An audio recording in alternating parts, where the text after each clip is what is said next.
Hey everybody, it's Pete A. Turner, executive producer and host of your Break It Down show, back from vacation doing live shows again, but also putting out podcasts again. I appreciate you guys letting me get a chance to get a break in. It's nice every now and then to kind of slow down, reassess, and just get after it again when you get back. And so now we're trying to get into the get after it business. Today's episode is, so every now and then we'll get asked to support someone in the podcast community, and we always try to do that. And so today it's Zach, the CEO of Squadcast. And what Squadcast does is they provide a remote platform that records podcasts, and where they focus their energy, and why I love this, is on the quality of the audio side. So where a lot of StreamYard, for example, they're like, hey, you can put even more people in your show. And I'm like, yeah, I don't want more. I want higher quality. I want more control over the sound. And hey, Squadcast does a good job of that. This is not an ad for Squadcast. I just really believe in what that aspect of what these guys do. And so in an effort to put some time into the community, I think you guys will appreciate Zach and what his crew are building. And if you're ever thinking about building a podcast, definitely, I think you should consider Squadcast among all of the other platforms. All right, so that's the basics on Zach. Couple things on the show. We're going to continue to invest our time in this 3 or so live show a week format, which is giving me time to do more shorts. Hopefully you're seeing those. We'll be putting those up on YouTube. If I could ask anything right now, and I know I ask a lot of you guys already, but I'm going to keep asking. Sorry. Just watch on YouTube and those shorts. Even if you just play the short list and just put it on in the background, play that thing. I don't know. I think you'll like what's coming out from that. It's some of the best stuff from all the shows throughout the entire 1,000-show catalog.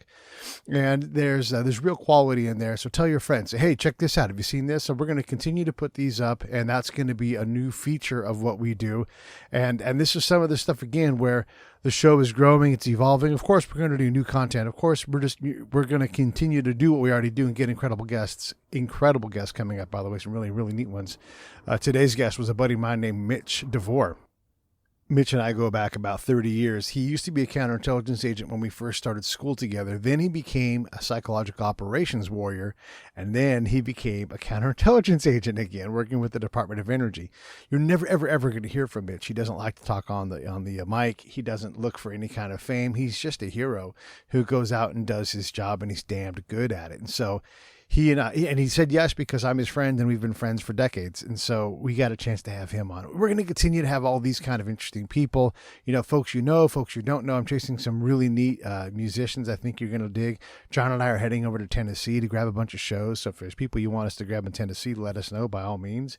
But there's a lot of growth with the show, and I want you guys to know that these breaks that I take, and I'm going to try to take them a little more frequently, are partly for me to kind of step back from the show and look and see what's there, but also to take a break for me. And so that's what this last week was. I appreciate you guys enduring that. We're going to put shows out just like always, and I know you're going to enjoy them. Okay, so one more thing I'm going to say to you is Save the Brave, savethebrave.org. Go there, hit the donation tab, put a little money in each month. Or if you want to work on a project or you want to donate something, a land, a boat, whatever it is, hey, we're glad to do it. Even your time, if you want to do something like that, we always have a need for that. If you write grants, we'd love to find a grant writer to help us go out and get competitive for grants. Those are some of the things we're working on with Save the Brave.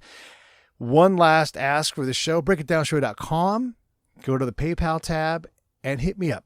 $5, $10, $20 a month. Those little amounts, they add up. I'm telling you, it makes a big, big difference. I'm able to buy ads. I'm able to buy new equipment. I'm able to go on the road.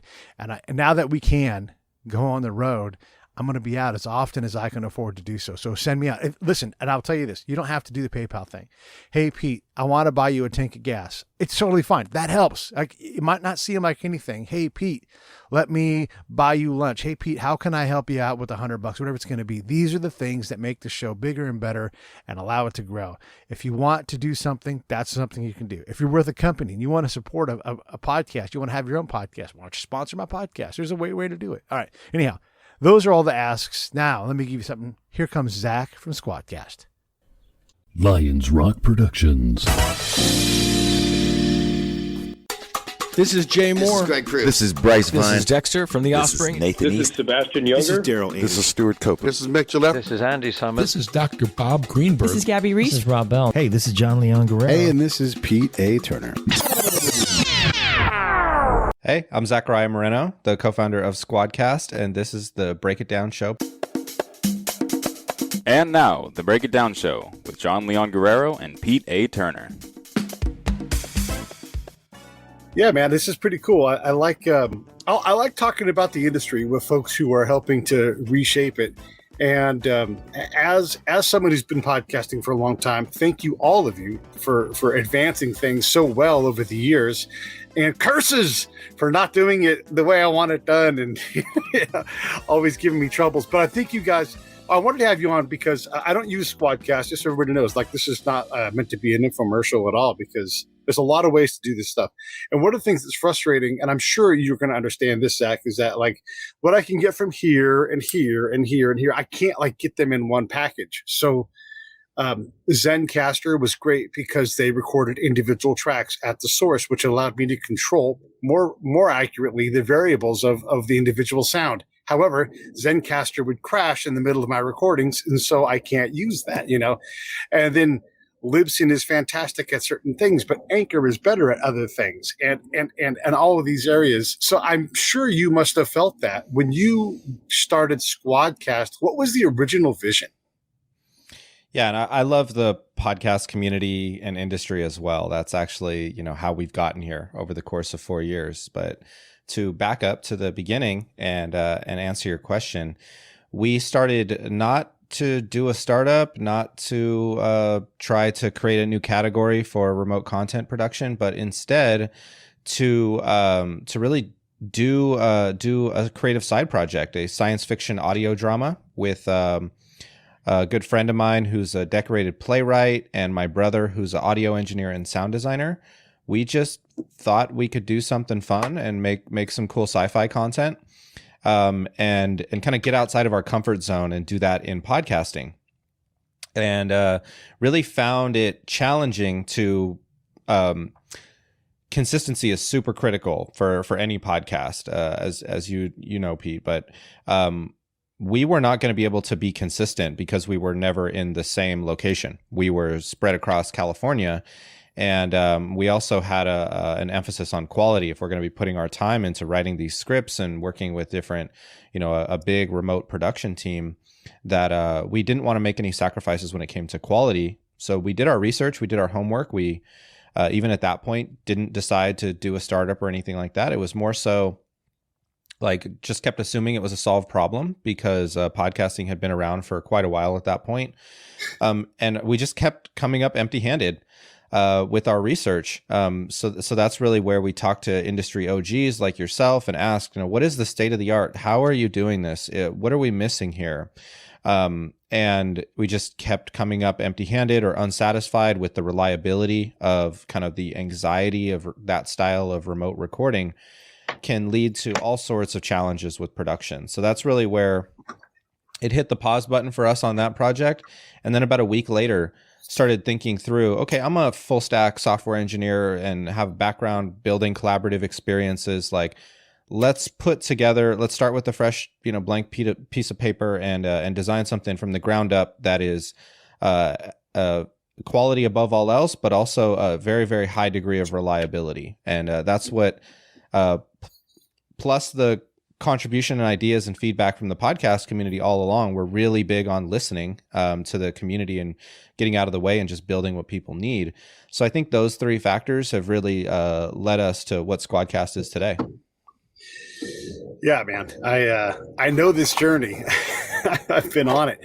And just like podcasting is so incredible because you can be a news channel, you can be a long form interview channel, you can create audio dramas. I mean, on and on and on and on. There's so many ways to do it. And there's so many tools. Like I'll talk to someone and they'll say, oh, all you have to do is this. Like, no. That is one bean in the enchilada. Like, so like right now, take for example, you and I are both conscious and it drives me crazy. I have this stupid thing right here for improving my video and everything, and I can't get it to work anymore. It's not broken. It's just how I plug everything in. It doesn't like it. And so this goddamn thing, trash to me, and so I have to spend another $100 or another 800, on trying to improve sound. And then, look at, I've tried to create depth in my background and, you've got concerns for this and improving the camera. and then improving sound, and then your Wi-Fi turns into garbage, or your Wi-Fi turns into garbage and screws my shit. It's like so many variables. It's a lot. You podcast. What variables drive you crazy? Yeah, I think the one that's the biggest source of frustration for us is around the things that we can't engineer software to do. Right. No amount of code that I write is going to put headphones on your guest head, is going to, get them to select their microphone. We do a lot to nudge people and give them the right information at the right time, so that way we can be proactive and connect people. Yeah. But I think you mentioned the one that is most out of our control is Squadcast is not an internet service provider. But because people are on the Squadcast application, they can sometimes mix that up and say, "Oh, I'm here and my connection is unstable. That's probably out of my control." And it's perfectly in people's control. It's more so internet service providers that are frustrating to me. I think people get a raw deal. I don't think people are getting what they're paying for.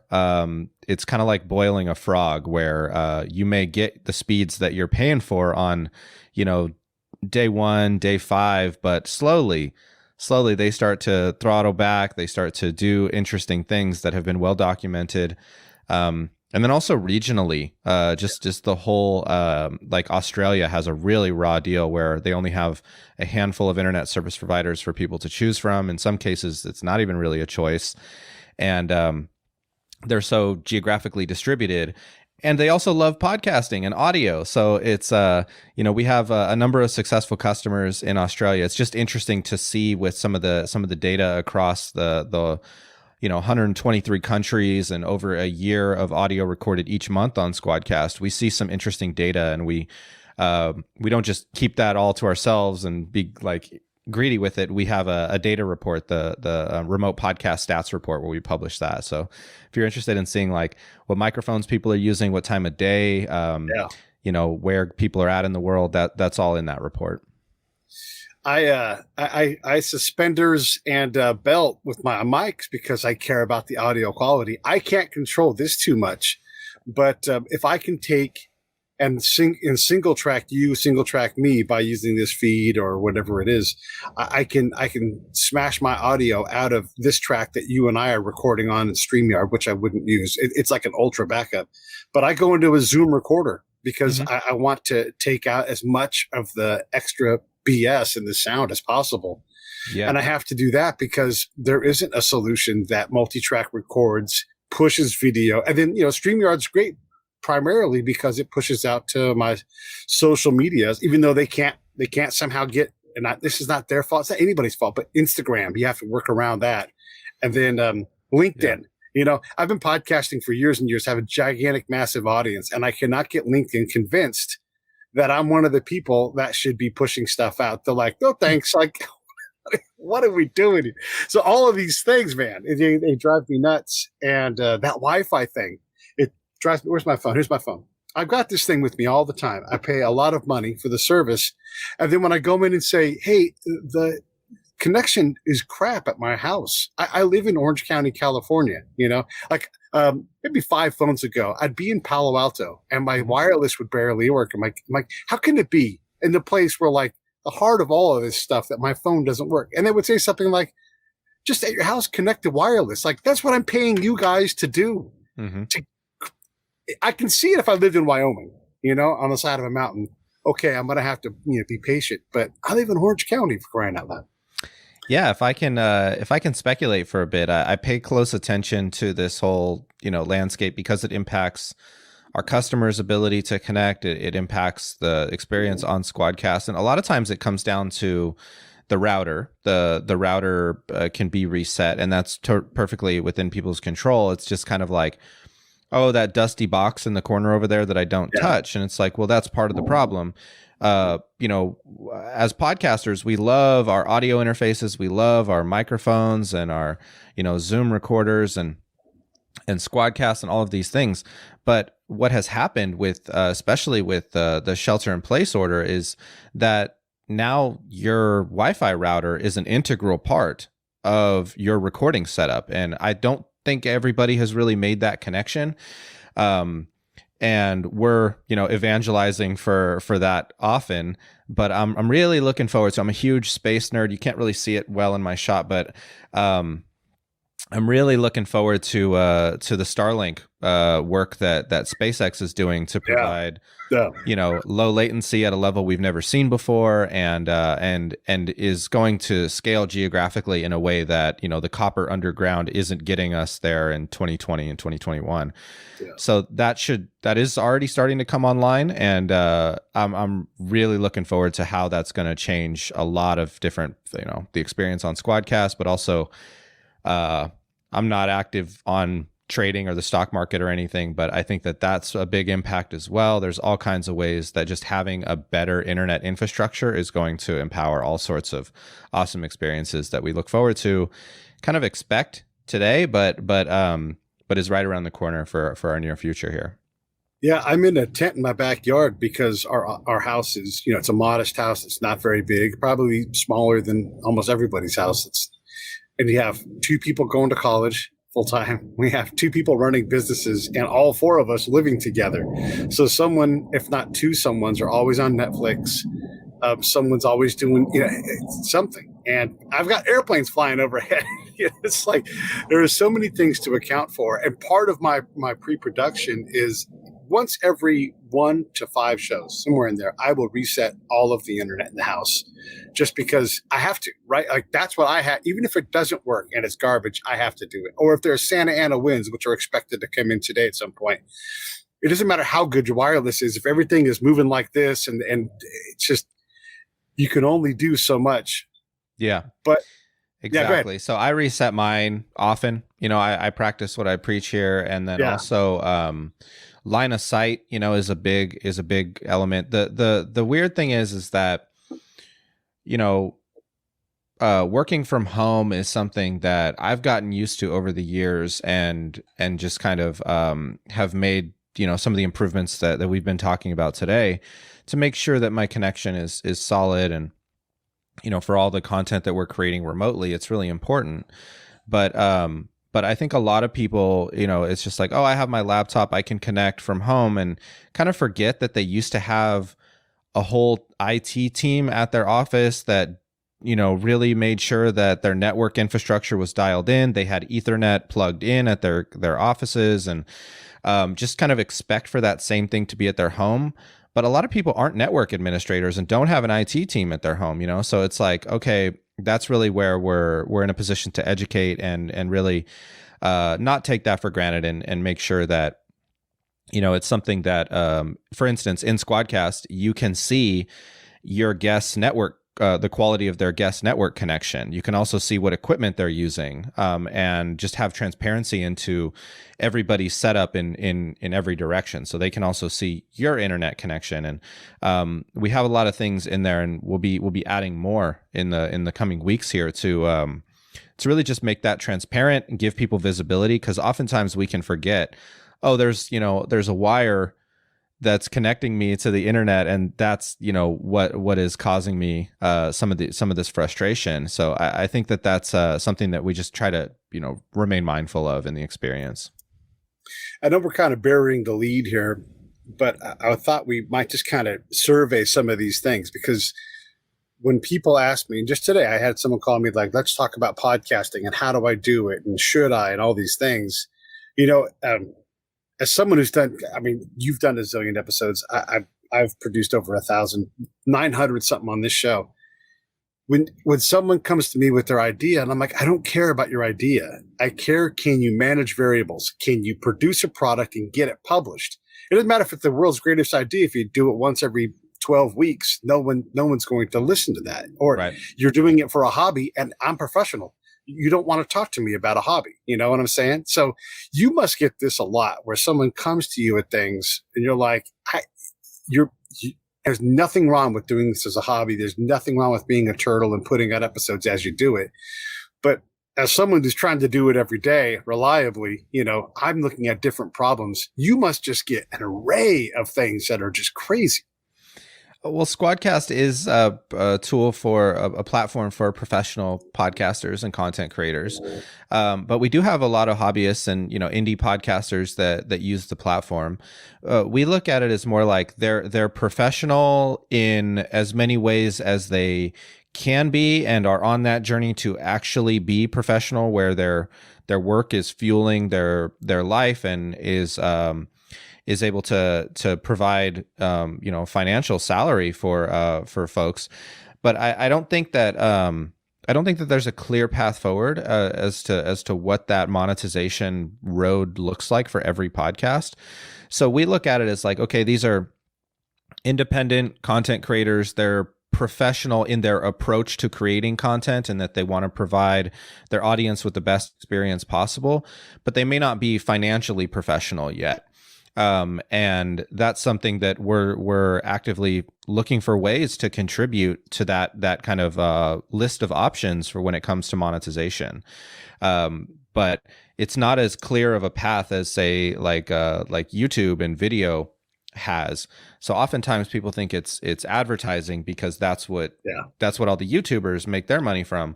But in podcasting, that's a very different equation. And there's actually, it's kind of refreshing, but people often talk about monetizing through ads on podcasting, and if you're Jordan Harbinger or a professional podcaster at that level, then absolutely you can do that. But that's like 1%, less than 1%, something along those lines. But the refreshing part is that there's actually a bunch of different ways to monetize your podcast, and I wish people would talk about those more often. And we don't even at Squadcast talk about it that often, because we're upstream from the distribution and consumption in the workflow. Yeah. We're more so on the content creation and production side of things. But there's all sorts of opportunities through platforms like Patreon, creating your own products that your audience engages with, like a Bar Above podcast. The Tunstals is a couple here that used to be in the Bay Area. I think they moved somewhere else recently, but I've seen them speak on how they approached monetization, and then other people get very creative, like the Jen Briney and the Congressional Dish podcast. She has a fascinating approach to monetization and is wildly successful and is a professional podcaster. But these things, they take time and they take grind and creativity. So that's the beautiful part, I think, is when you do figure that out, it's a unique, it's a unique solution to your podcast. Yeah, I do. I want to spend a little bit of time. There's a couple of conversation forks that I want to go explore here, but you're right. This monetization thing, I think it's critical for people to understand. Like, when they always start with, well, you just get advertising, right? Like, I get approached by advertisers, but usually it's advantageous to them. And look, there's no knock on anybody who does this stuff, but I don't want to be salesman of the year for your product. Like, if my show is valuable to you, then invest in my show.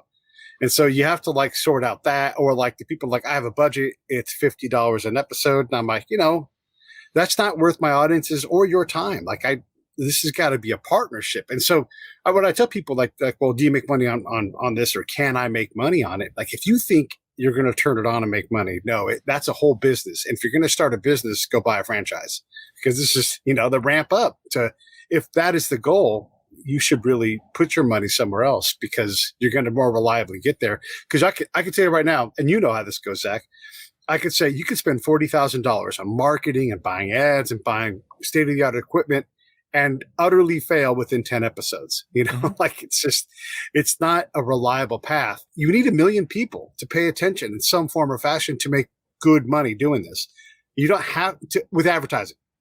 You can do it with less people, but you have to be creative with your, revenue paths. And also, one of the things I spend a lot of time talking about is the value exchange. Right now, I am not a Squadcast client, but I want to have you guys on because it pays dividends into what we do. You guys get value out of it.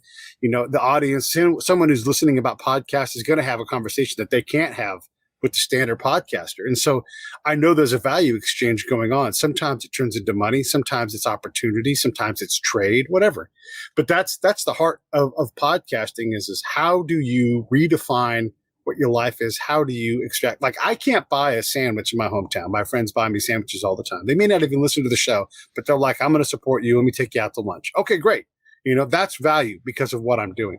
Yeah. So it's a beautiful thing in that people want to support the art. I've also had my friends who have jobs that have more money and stability than me say, don't you dare quit. I would love to trade places with you. And so I have to remember that I've also got something valuable in that I get to pursue this wonderful profession. Yeah, I think it really helps up front to be honest and set up what is valuable to you in this show. It doesn't necessarily need to be, CPM ad dollars. That could be, building long-term relationships and connections with people who are interesting in whatever field you're creating your podcast, like your topic of conversation. And oftentimes that social equity, we can call it, can lead to, other opportunities that are kind of, in parallel to the work that you're doing with your podcast. I think that the advertising model of, the bigger number equals, you need some amount of zeros to get to any kind of meaningful ad deal is almost a figure ground reversal. It's almost the opposite for podcasting, where we have super ravenous audience and listeners that are engaged with our very, very specific topic. Now, that could mean there are thousands and thousands of people in the world that listen to your show, but that may not be enough zeros to get any kind of traditional ad experience. But I think exactly right. It's quality over quantity in podcasting, because we have people's attention for such a long period of time, which is unusual these days, especially. I think it's beautiful, and also is more specific. So I think that audience is engaging for longer, and they're engaging on a much more specific topic. So they're almost kind of self-selecting in a way. That is something that the traditional advertising model is just not designed for that type of audience.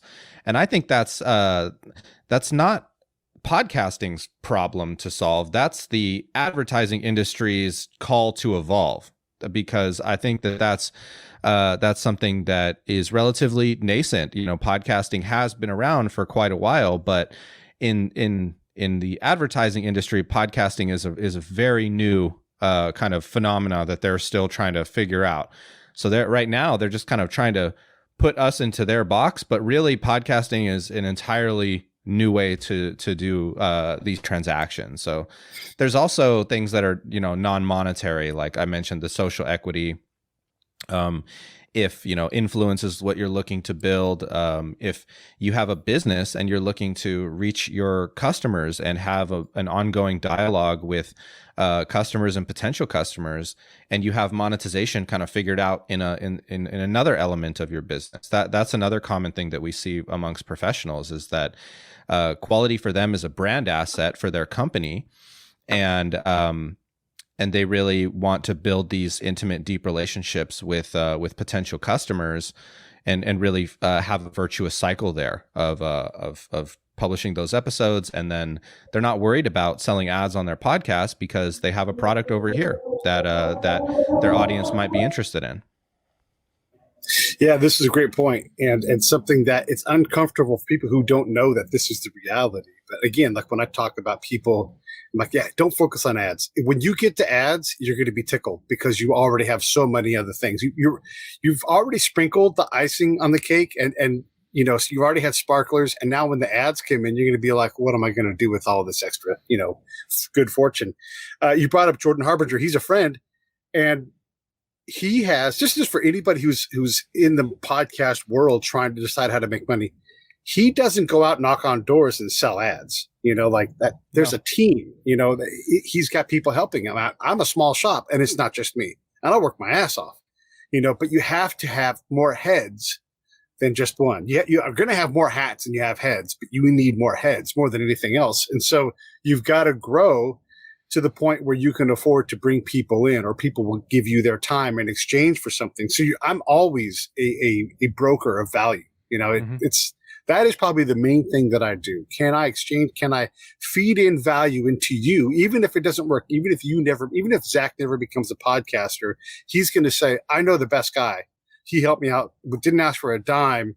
You got to talk to Pete. And then the next guy comes in and the next guy, but every now and then you get that person. And just to change gears, you're 100% right. The passion that people have for my show, if I was to describe my audience, nobody would want to buy an ad on it. It's enormous, but my show is not niched. My niche is, it's like Joe Rogan's show, right? Like I have you guys on, I have political conversations. I'm a combat vet, so I have spies on because I'm a spy.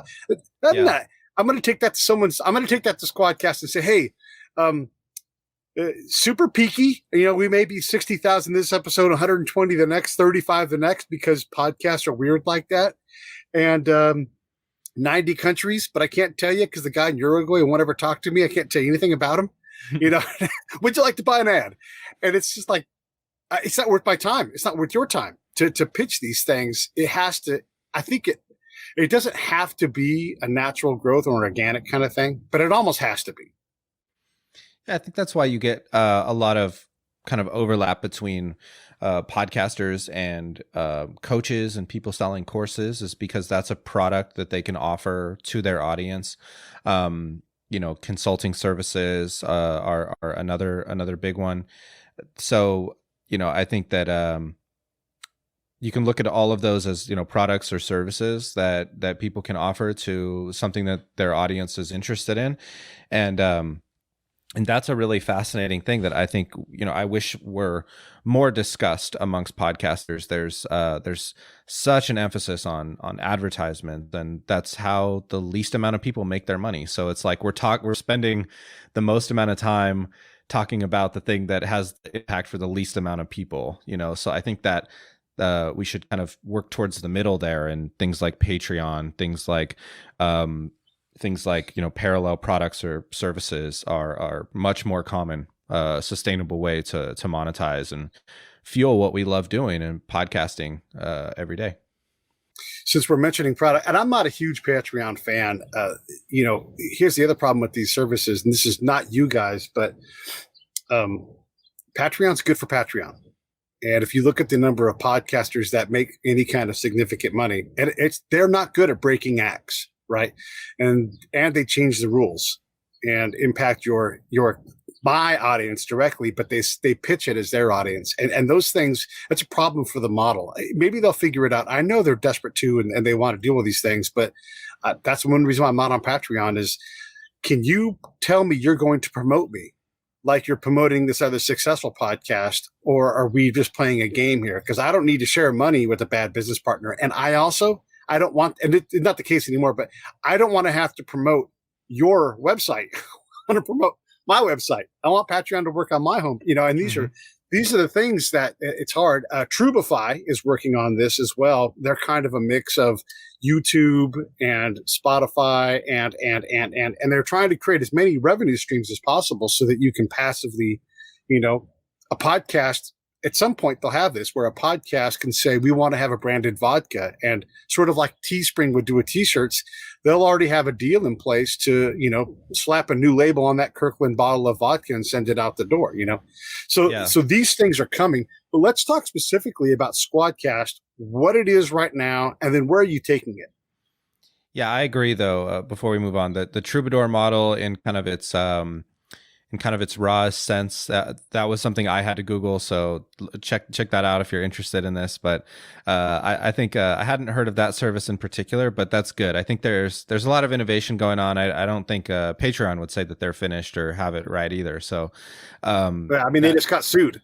So yeah. It's like, yeah, and I've had lots of conversations with folks. I mean, even people on their team where it's they're trying things and trying to figure out what works, but the hard thing is making changes when you already have a ton of people the way things are right now. I think medium.com is another one of these that is trying, not necessarily focused on podcasting, but is trying to solve this same essential problem. And I don't think yet it's been figured out for internet-based businesses quite yet. So is people find value in content, but how to really make that into something that's sustainable for the creator of that content. is something that whoever or whenever that problem is solved, I think is really going to change the economics of making content online in a big way, and improve the quality of it at the same time. But at Squadcast, all of these things are good because we're focused on empowering professional podcasters. So the more people are professional content creators, the better. And we focus on making that creative experience with people who aren't in the same location with you. You can invite and connect with a guest anywhere in the world and record a podcast that sounds essentially like you're in the same room. Right. And not have to worry about any of the technology. It's essentially the same experience as connecting on Skype or Zoom, except that the quality that you're going to walk away with is studio production quality. So you can edit that podcast together or publish it directly because it's quality. So you don't really need to do any cleanup or anything like that. But a lot of podcasters like to edit. So we set you up for success when you go to edit. So everybody's recorded locally. You get separate files for everybody. And our magic is really in the how we upload that audio. So we have 2 patents pending for our progressive upload, or you can think of that as like a cloud autosave, where in the background while you're recording, we're pushing that up to the cloud all the while.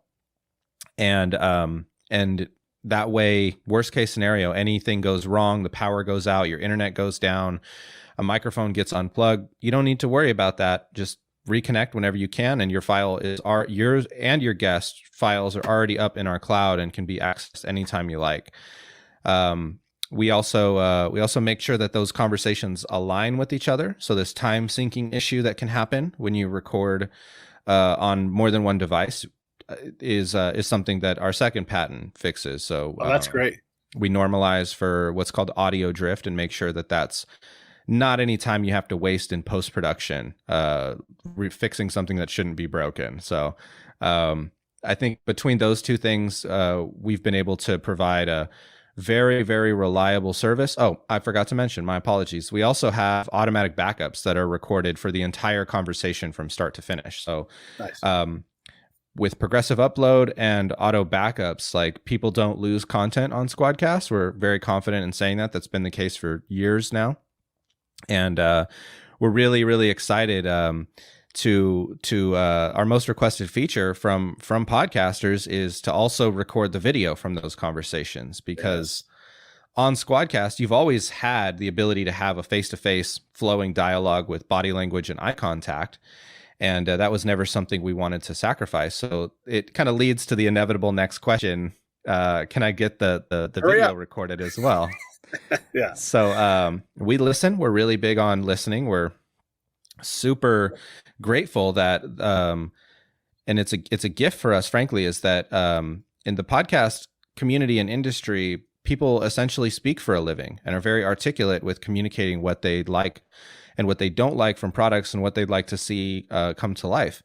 So we focus in our culture at Squadcast on listening to that dialogue, on listening to that conversation, and really, getting out of the way and building things that are helpful to content creators that are spread over the world. So that's our great pleasure in life, is bringing those ideas to life and really being of service to the podcast community at every opportunity. That's great stuff. And just for anybody who doesn't know, or if you're a hobbyist or whatever, that's great stuff. I mean, I'm still going to mess with the audio file because there's maybe going to be a hiss in there, or my ear wants something that you guys can't necessarily give me. But are you guys building any kind of like pre-EQ where, like, I can say, because I don't have this capability, but I would love it. Like, I've got a female, let me pre-EQ the female voice. Do you guys have that kind of capability?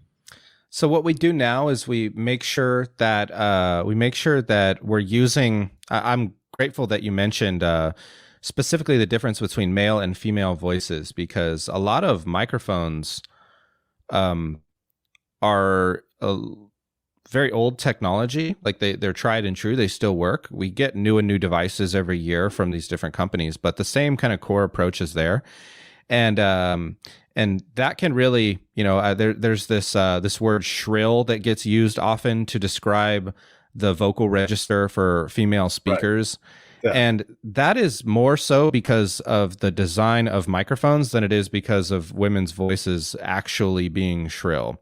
This is well documented. I'm fascinated by this, and I only bring this up to say that we choose to use encoding technology that is non-biased in its encoding of different gendered voices across the platform. So let me just jump in and say this, because the way I liken it is like microphones are all mid-range, or they're all woofers, or even better, subwoofers, and women are a tweeter. So like when you listen, you have different speakers doing different jobs, but your microphone, it's one funnel, and it just jams everybody in. So yeah, you don't like that is not the voice that I hear. It's different. And you're right, it usually negatively impacts females. Just like if you speed up a track, dudes can still sound good, the female becomes unintelligible very quickly because of how we record these things. Sorry to interrupt, but I wanted to also happens on the radio, especially because they're slicing off different bands, and it's kind of we'll call it systemic bias. Let's just be real about it. And it's something that I think our industry and other audio industries are dealing with. Thankfully, podcasting is more modern, and we have an opportunity to address these things in the design on day one. So that's what we do. We focus that we're using encoders that are for human voice and not biased for different gender. But we also adjust the gain automatically, so that way nobody ever gets any kind of clipping in their recording, and you have solid dynamic range without losing any of that audio at the high end. So that's really where we adjust today. But we more so think of it like organic produce, or you could call it organic audio and soon video, where it's more important what we're not doing to your audio. We are giving you the audio that you're recording, and we're not doing any processing. We're not doing anything extra to it. It's more so we're just kind of, these are best practices. This is what people have asked us for. And we always want to be non-destructive in how we do that. So we have, I'm really excited about a collaboration we're working on with Dolby. Oh, nice. To bring in some of their post-production magic and kind of auto mastering that will be an option for files recorded on Squadcast. After you're finished, you could say, I want to enhance this with Dolby, and we'll give you another version of that file back. So that's what I mean by non-destructive, where you still always have that source kind of unaltered. So that's really where we don't have an EQ on the platform, but that's an interesting idea. I'll take that back to the team and see what we can do about that. Yes. Yeah. I think it's such so just in general, every episode that I get, right, I take and I compress it. Even if it's already compressed, I want it to be, I don't want because I don't control how people listen, headphones, in a car, on their laptop, whatever it is, I want it to just be a very flat and sterile, you know what I'm talking about, line. Right. Yeah. And so if I have to compress it twice to get it big enough to bring it back, so then the next step is normalize, to kind of bring it back to normal land. And then I run a noise reduction, because all of that stuff puts buzzes and hisses in there. Mm-hmm. And then finally I'll do an EQ, depending on which thing I want. Those are my 4 standard steps to every track. And, it doesn't do all of it, and they're all global. But something like that already done, where I can say, this is the compression I want, this is the normalization I want, all of that stacked up, man, that would save me an hour, Yeah, that's what we're all about, is just setting you up for success for whatever you're going to do with that audio or and soon video is, even down to the minutia of how we name the files really makes it easy for you to work with those once you are editing it, once you are publishing it. And, I think that's really the level of detail that we go into. And that collaboration with Dolby does all those things that you just mentioned. Oh, and great. We'll even have some knobs on there, so you can adjust to say, okay, I want to be a little more aggressive with my desibilance, or my background noise reduction, or less aggressive. We'll have some settings in there. No, that's fantastic, man. That's great. And the thing, I used to have a podcast that was technology based, and the thing I learned was you never bet against software engineers. You guys will always, you might nook and cranny, but in that nook and cranny, you're just spider webbing the problem out, and you're like, now fill it. Boom. And you just change everything slowly over time. It just gets better and better to where like I can pre-program in the airplanes flying overhead and you're just going to take them out. Oh, you hear an airplane, take it out, So Yeah. I love that you guys are doing that. It's neat. Okay, so I'm a podcaster, professional, 5+ shows a week. It is really hard for me to change platforms because I have to trust you. And ultimately, especially after, and this is not a knock on Zencaster, I know they're better now, but I can't have your guys' software fail, Yeah, exactly. And it's really where we're honored to have, earned that trust and respect over time and really delivering. We succeed when our creators do. So, it's been a really long time, but back when we were in beta and things like that, if somebody did have a rough session or something like that, we would give them their next month for free because it's like, okay, this person didn't get what they paid for.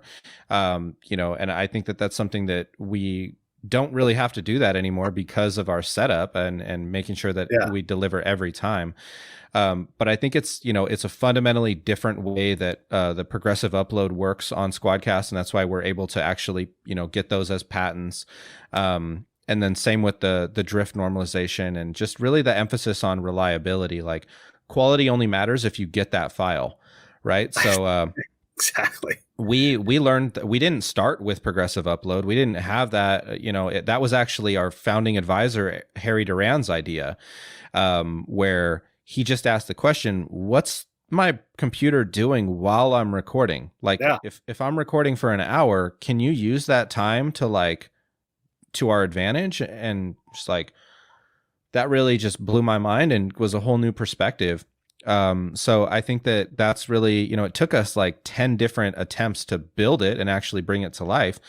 But that's really been the magical part of Squadcast that separates us from anybody else in the industry, and just making sure that trust is critical. So we get the great opportunity to work with Gimlet and ESPN and Vox and Marvel, and it just goes on and on. It blows my mind how many people we've earned the trust of, and to your point, Pete, it is it's also something that is kind of cyclical, in that you're recording content on a regular cadence. So Squadcast needs to work all of that time, and not just work for you, but also work for your guests and people on a phone in Morocco. And, there's all sorts of scenarios that we live up to this brand promise. And that's something we take super seriously, and is why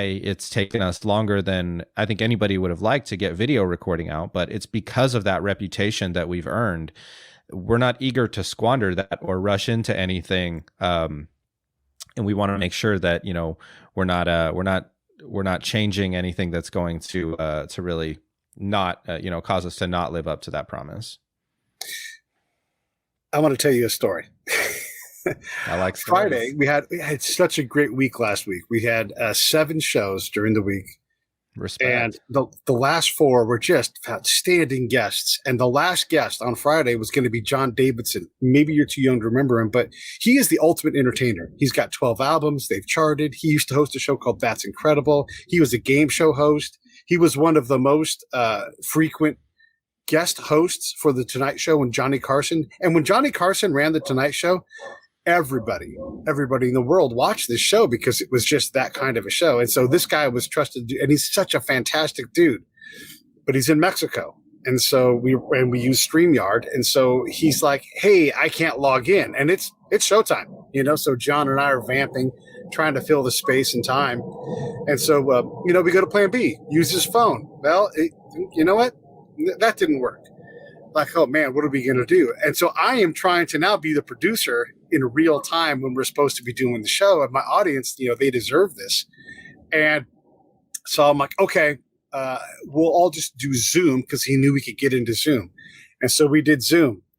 Well, and then meanwhile, my other Zoom, my backup to my backup, there was a wicked hiss in that thing. It was buzzing like crazy. And because my camera wouldn't work on software Zoom, I had to go on my phone, right? Like, we're on plan F now. So plan F is me on my phone with a laptop running the show, and then the little Wow. Zoom recording as a backup, and then Zoom itself recording as a primary. Zoom crashes. Mm-hmm. The little Zoom, there's a feedback thing that I couldn't see or know about until I got into it. I could see it on my EQ or at my readout, but I couldn't do anything about it because my laptop was crashed up. I couldn't mess with my laptop because we were in the middle of the show, and because there wasn't a constant upload of the entire show was gone. And now I have to go back to John to hear that. and Amy and go, and he'll get it, he'll do it and everything. But StreamYard just put me in a bad position because their product didn't work when I wanted it to, and didn't do work on. And I had backups, but we ran out of backups on Friday, and that breaks my heart to have to go back to my audience, to John. It's such a great show. We had such a great time, and I appreciate what you guys. And I'm saying that, like, I'm actually a little emotional right now because it still hurts that we lost that show. I appreciate that you guys take it that seriously, and it makes me as someone who's established and always looking to improve the show. I have to reduce variables: professional, portable, mobile, and then flexible to all these variables. And if my partners, which you guys would be, if they're not willing to support that simple 4-part problem, I can't use Zencaster. It crashed more than once. It could be the best product in the world. They've lost my business because of that, and I'm not mad at StreamYard. I don't use Venmo. You know why? Venmo couldn't move my money one time, and that's their only job. And when you call Venmo, they're like, call your bank. I'm like, no. My bank does its job. You didn't do yours. And so, I'm saying this passionately because I want people who hear this to understand that what you guys put in the value and how important it is. Some number greater than 0 of my shows, every 100 shows, is going to fail. But it's on me to make sure I'm aligned with great partners. It's on me to cancel the show because it's too windy and do it later on. It's on me to run those things. And if I can't rely on my partners, man, I got to get new partners. And so I hear what you're saying, and I love that you guys take it that seriously. Yeah, it's something we learned really early on that because this is my first startup. I'm a first-time founder, although like you, I know when I have a good experience and when I don't. Right. And also, we knew what quality audio was. It's all comes down to how we deliver that, and that's really where the experience on Squadcast, I think, stands unique, and will for video as well. So that's something that we're really honored that reputation is something that we live every day. We also have a phenomenal support team made up of audio engineers and people who can help get equipment working or whatever it is that's standing as a challenge. But I think that's why to kind of bring this full circle. That's why it's frustrating when network gets in our way, because we put all this love and attention into all these other elements, and just for that to get we're focused on building bridges, and sometimes there are barriers that we just are outside of our control. So yeah. It's kind of I think it's going to be a solved problem pretty soon here, but what we focus on is being reliable in any situation, and that's really where I mentioned my fandom for space and aerospace. That's really where I think it comes from for me, is that okay, we have one shot to land humans on the moon. Let's make sure that we have redundant systems in place that will make sure that we can have a solid outcome in any situation, and just reduce those variables down to a degree where they're not really a factor. And that's really where our automatic backups come in. In all transparency, less than 1% of sessions actually access and need those backup recordings. Oh, that's great. But we have them. We like I'm very transparent, so I'll continue that in this. Like, we pay for that. We pay for that for 100% of sessions, but only 1% of them need it. And that's purely because we want people to succeed in every situation, because that's so critical to the success. We know how hard it is to earn your guest time, to align your time with theirs, and to put in the work and research that that has a great experience for our audience, is so much that you don't want to have to worry about the technology getting in the way. It should be what is, helping this happen. So that's really where we filter every decision we make through that lens, and that's put us in a pretty good position. Two of my complaints about StreamYard, and I'm talking to you in part because I asked StreamYard, once you guys were pitched to me, I said, okay, let me ask StreamYard first. And I got back null value. And that is always a bad sign for me. So, because at first I said, no, it wouldn't be right because I don't use them and I wouldn't want to talk to them. So I reached out to StreamYard. They said, no, your guy happened to ask me again, like he'd forgotten, like it was meant to be. And I'm like, well, this is meant to be. So let me go ahead and do it. But two of my complaints about StreamYard are, one, this mic here, it doesn't always turn on. And two, I can't hear what's going out over the air. So someone will say, it sounds like you've got a bad cable. Why is my audience telling me that? Right. And it's just like, these are things that we've got to fix. So I'm interested, when you guys have video, in trying to move over to Squadcast.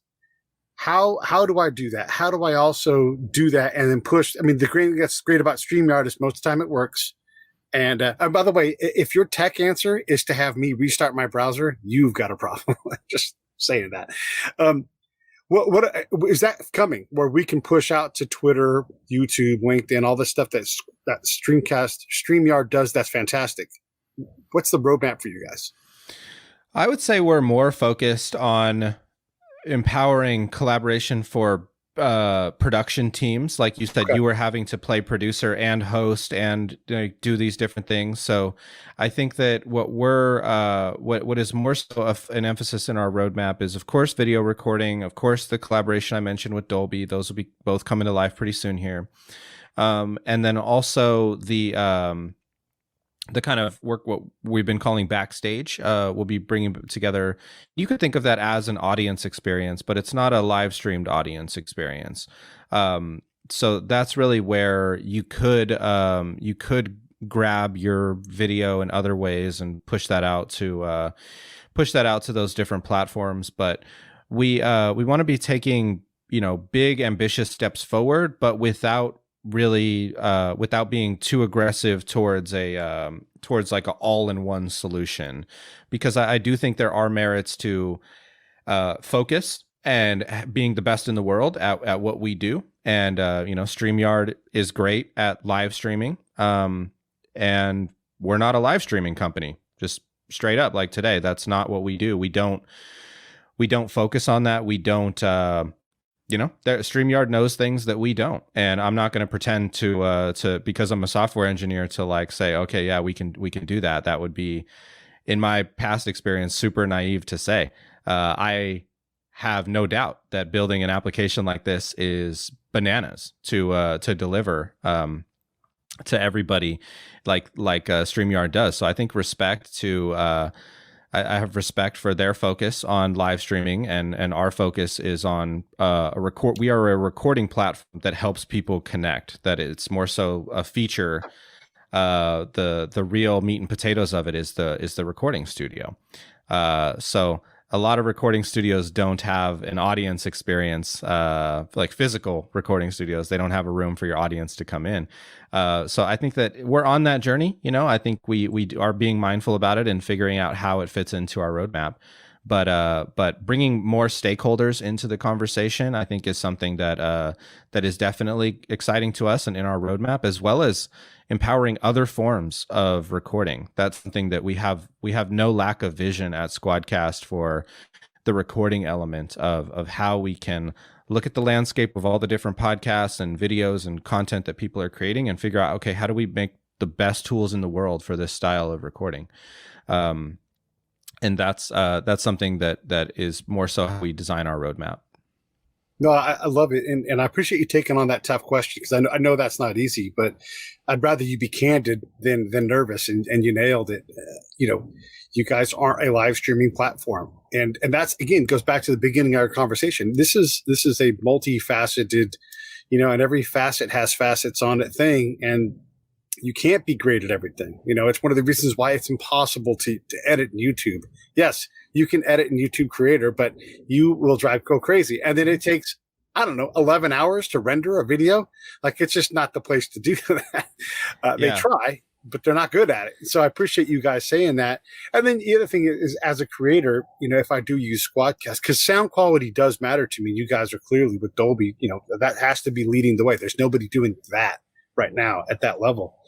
So, maybe I'll find a different way to do the live stream part, but it's great to know that there's folks out there working on trying to reduce the variables in general. If you can give me back 20 minutes here and 5 minutes there, that time's going to get absorbed by something else I'm not doing. I can put a different hat on for those minutes, and still have more work to do than I have time to do it.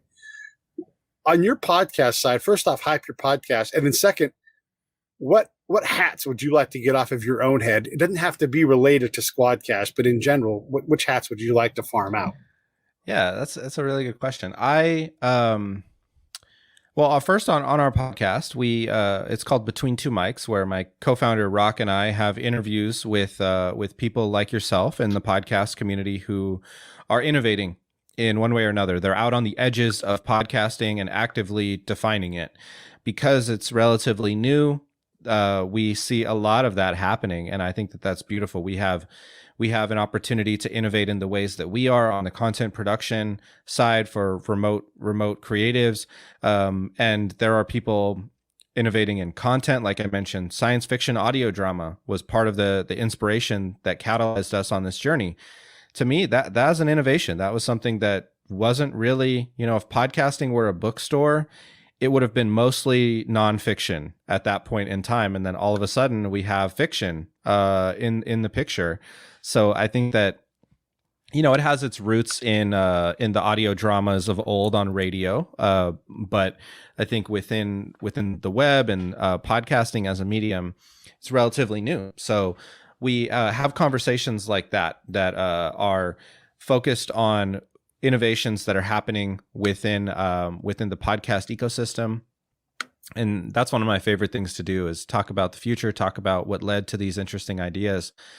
And that's the other part of the show where Rock and I have conversations, between each other, and we talk about something new that is happening in podcasting or in Squadcast, and really explore questions that we have. So that's a weekly show that we'd love for you to listen and subscribe to. And then your other question about different ways that we're growing our team, that we're hiring currently for software engineers who are interested in audio and video and content production. Creating this new category of remote content production is a lot of work, and we have a lot of vision and exciting things to build. So that's really where we're excited to announce, actually, I think on our social media today, we're announcing a senior software engineer who recently joined our team. His name is Gene in Orlando, Florida. So shout out to Gene. Thanks for joining the Squadcast team. And if you're interested in applying, we'd love to talk to you about software engineering and all these different creative opportunities that we have. I love my job because we get to amplify collaboration. We get to that's our mission at Squadcast, and it's the most creative work that I've ever found to do. Is that we basically, our creative work is building a tool for other creatives to create more stuff with, more content in quality with. So it's kind of meta, but I love that about it, that we get to help so many people create their amazing content with the things that we create every day. And then what do you have to do that you don't want to have to do on your podcast? As you guys on my podcast, yeah. So we recently hired a community manager, Ariel, and she's been doing a lot of amazing work to help bring on guests onto the show to really promote each episode and grow the Squadcast community, Squadcasters, as she has coined the term. And I think that was a really big step forward for our production. We also have a producer who does our post production, and that's my brother Vince, who this journey started with the science fiction audio drama. He's also the head of our support team, so thanks to Vince. And I think between those two, and we recently went from being bi-weekly to weekly. those have all been things that we've done this year that have really been part of the answer to your question. But looking towards the future, we walk the walk, and that's where we use Squadcast to record our podcast today. And because video recording is coming to the Squadcast platform, we'll be adding video recording. So I think video editing is a big part of that. Making the creative post-production work, I think, would be awesome to bring somebody into the fold that could help us be creative in those ways. It's all about those software engineers. If you can make things happen on a computer with software, you can always work. Someone's always got a new wrinkle that you can build into it. I love it. Anything else you want to say? This has been a great hour, man. I've really enjoyed the conversation. Oh, likewise. Really appreciate the opportunity. And, this has been a lot of fun to explore the podcasting landscape with you today, Pete. And, I think if you're interested in podcasting, we would love the opportunity to help with your show, whether that's today or tomorrow. We have a ton of resources. It's not all about sign up for Squadcast today. It's more so how do we help people create amazing podcasts, and that's a journey.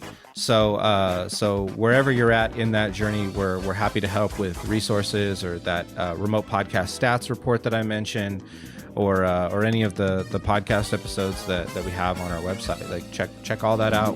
There's something for everybody there.